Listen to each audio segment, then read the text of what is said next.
But now we're on a 1 minute chart, so we'll watch this here. So if we can get a close above on that one and a new candle opening that trades down to it, we would want to see its support price there and then look for it to expand higher.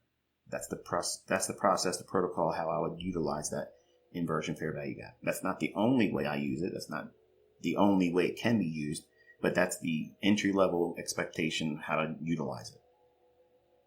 Now, if I was extremely bullish, let's play devil's advocate for a moment and say that all three averages, the NASDAQ, the Dow, and ES, were all in agreement moving higher today, and this fair value gap had my attention. I would be going long inside of it, not requiring it to go above it and trade back down and support. Much like you see me sometimes entering in order blocks where I'm annotating saying, okay, this is an order block. Why didn't you wait for it to go above it and come back down? Because that's just another way of using it.